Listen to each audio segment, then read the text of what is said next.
Hello, good people of YouTube. Mountbatten here, and today we are going to be touching on a subject that many players of World of Warships have a hard time grasping, and that is fun.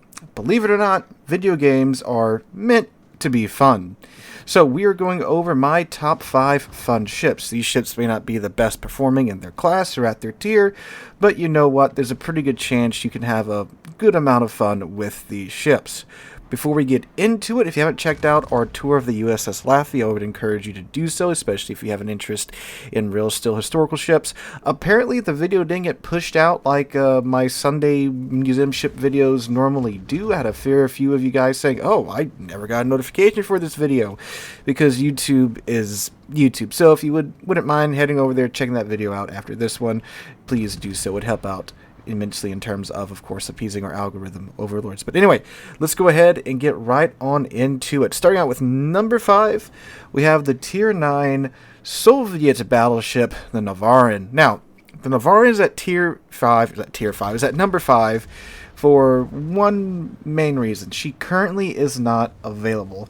This is one of the ships that Wargaming has pulled the, ooh, she'll come out at a later time, woohoo, maneuver on us, right? But when this ship does return, if it's a coal ship especially, she is 100% worth it. This thing is just so silly. Look at all the secondaries on the side of this ship. She's just bristling with all these secondary guns, like an angry porcupine, an angry Soviet porcupine with a bunch of Makarovs attached to its quills, right? And I mean, like, what you see is what you get. She is a Soviet secondary battleship, the first to be introduced into the game. Now, she's got a little bit of firepower backing up those secondaries too, because she does still have 12 16-inch guns at Tier 9, which that by itself is a decent amount of firepower. Her accuracy is not exactly there, but I mean, like, again, it's meant to be a secondary ship from my interpretation of, again, I think it's like 20-something secondary guns almost per side sticking out. So yeah, build into the secondaries and have a laugh, especially if you have Kuznetsov and you have him spec for secondaries with his Will to Victory talent that pops when you get to 10% HP. Yeah, it's going to put some work in. This has to be one of the fastest ships in terms of getting 100 secondary hits, because as I'm sure many of you watching you probably have Lucians on your GK or on your Tirpitz or on your Bismarck, and 100 secondary hits is of course where he pops his secondary talent, where he gets the faster reload. Now of course in the Navarin you can't put Lucians on it, but many secondary enjoyers will be watching for that 100 secondary hit mark, and this ship just blows by. Probably like, you know, the Schlieffen, and then like maybe probably the Schlieffen, then this thing, then the GK, again, just thanks to the insane amount of secondary guns that this thing does have on it. So it's a fun secondary ship. It's fairly tanky when it comes down to it, but I mean, of course, if you can get into a position where you're kiting the enemies into your secondaries, you're just going to absolutely melt them incredibly fast. Even though the secondary guns may not pin as much as they really need to, they have a good fire chance, and with the amount of them that they have and the reload time, you won't have any problems getting tons of fires set on the ship. And of course, when it comes to light cruisers and destroyers, this thing just absolutely shreds them with the secondary guns. And her rear 2 turrets, because this is like a modernized dreadnought, right? The rear 2 turrets are positioned a little bit weird, but they do rotate 360 degrees, so that is fantastic. You don't have to wait for them to take the long way around when like you're pushing a target, right? So you don't have to sit there for like 40 seconds while they go from one side of the ship to the other side of the ship. They're just, you know, and they're there on the target that you're pushing with your bow pointed toward them. So it's just great for that, right? It's just such a well-designed secondary ship. I love it, and I do hope it comes out for outright purchase pretty soon. Again, hopefully for coal, but who knows with wargaming nowadays. If it was available right now for purchase or for coal, it probably would really be like number 3 for sure, at least. But anyway, going down to number 4, we have the Tier 8 Premium German cruiser, the Graf Zeppelin. Now the Graf Zeppelin's in a little bit of a weird state, because there's this weird bug with her where for some reason the camera follows the scout planes rather than the cruiser. Wargaming is apparently looking at fixing that in an upcoming patch, and also giving you more direct control over the main battery guns on the Graf Zeppelin. Now, if you're completely tone deaf, that's a joke, right? Graf Zeppelin is, of course, a Tier 8 premium German aircraft carrier, but it's got so many secondaries bolted onto it. It's, essentially has a cruiser bolted to either side of it. And the Graf Zeppelin is a ship where when you build it for secondaries, it's so rewarding when you catch those destroyers that try to be sneaky but don't understand what the Graf Zeppelin is, right? So they pop up 8 kilometers away from you and they start, gunning you down until they realize, wait a second, I'm being outgunned by this carrier. Her secondaries are accurate. They have a good firing rate.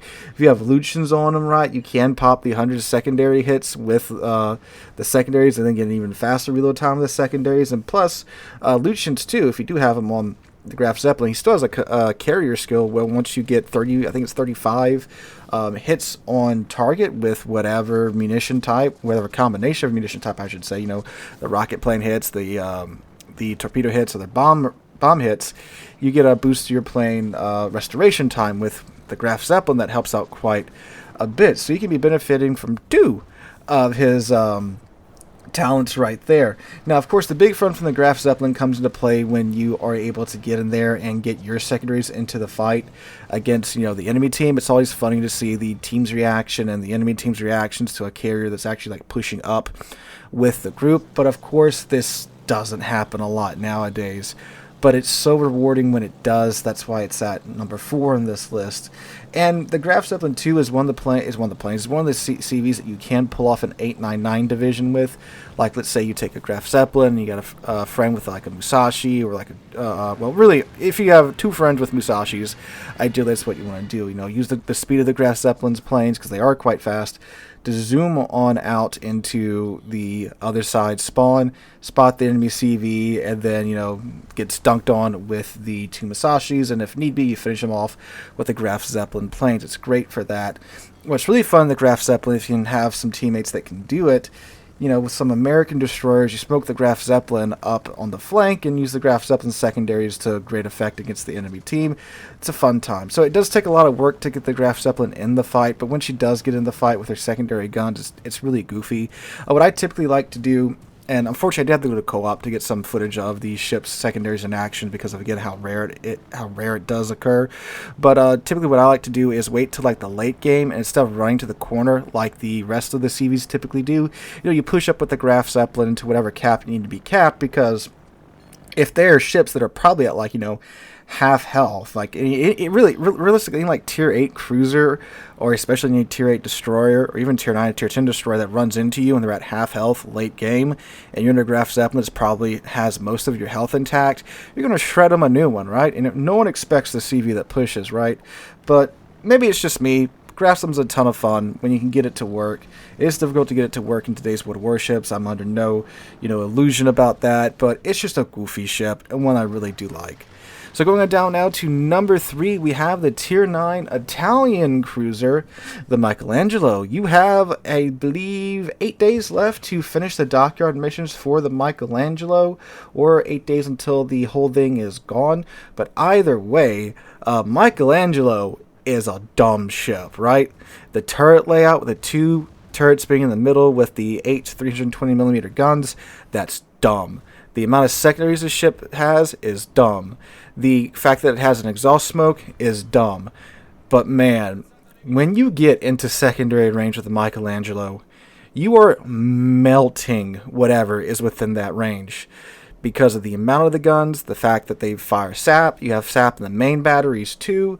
So you can like chew through whatever you need to with the Michelangelo. There's very little that can sustain, that amount of that can survive that sustained amount of sap DPM in this game.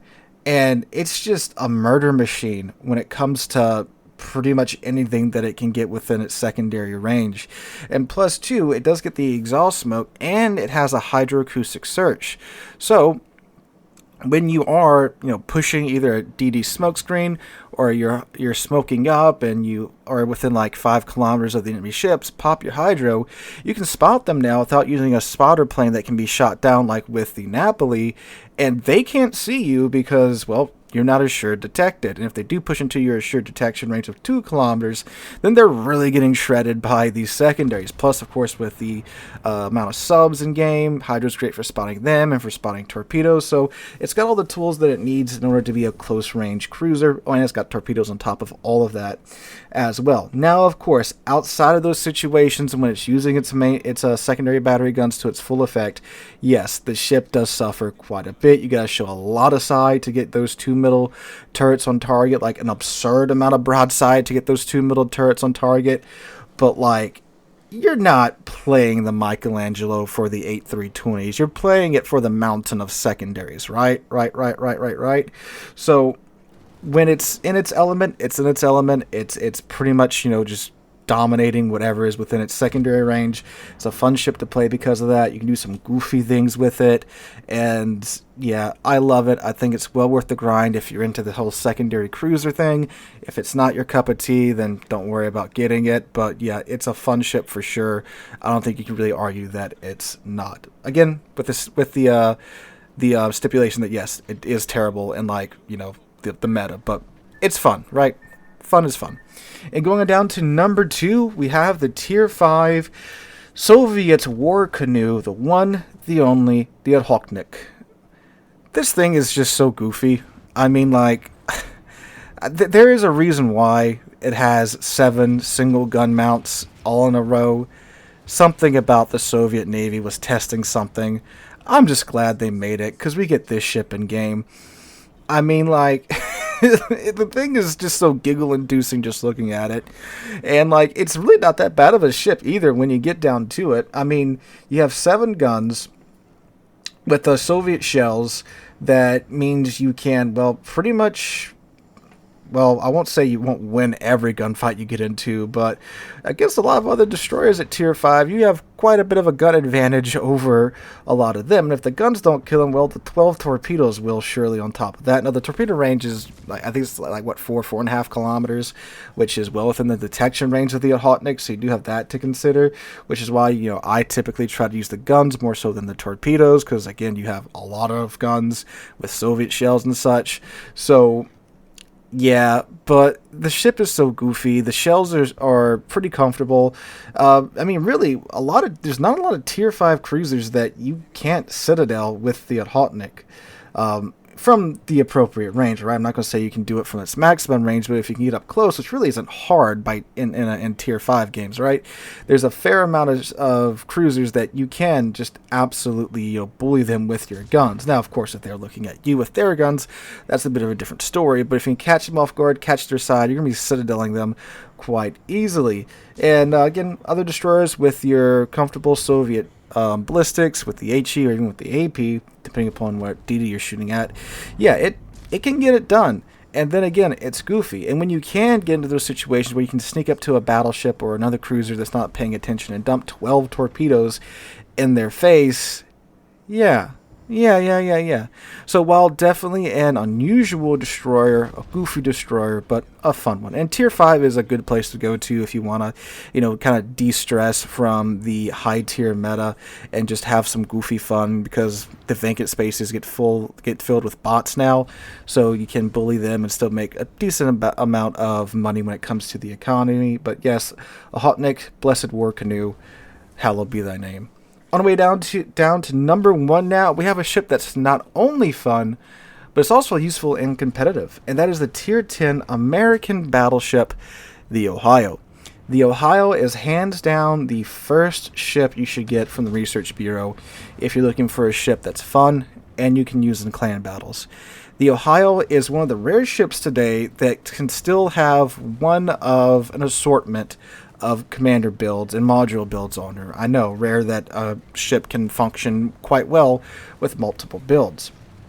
For the fun matches, you can slap a secondary build on her because she has Massachusetts type of secondaries that can get out to 7.3 kilometers. They have the improved accuracy and the improved fire rate and the decent HE starting potential. The decent fire starting potential on her HE shells. So your secondaries are quite potent, and they're very good for dealing with destroyers thanks to their high DPM, or I should say high RPM, And to back those up, you have 8 457mm guns, which hurt if you get shot by them. Now that's also where the beauty of the multiple builds come in, because, you know, say you join a clan or you're in ranked and it's a long range meta this season for whatever reason, you can swap out your secondary build for a main battery gun build, and the ship will perform, because again, 8 American 457mm guns. That AP hurts a lot, and while yeah, you can't overmatch 32mm of armor, the fair amount of cruisers that you can just bully with that, right, with a 30mm overmatch. And of course, when you do see battleship sides, you can just absolutely obliterate them with that AP. And again, when you're done with that, just put your secondary build back on it, go back into random battles and have some fun. And she gets the improved American battleship heal and the improved American battleship damage con. So you get that nice 20-second damage con. So when that's running, you can't have any more fires or flood or instances of flooding get set on your ship, so that definitely helps in today's meta. You got the improved American battleship heal that makes up for the lack of, you know, truly brawling type of armor, which again makes it great for competitive too, because you can, you know, sit back at mid-range, be blasting with your main battery guns, and you still have that damage con and that heal going for you, so, you know, you are still quite the tough target to sink.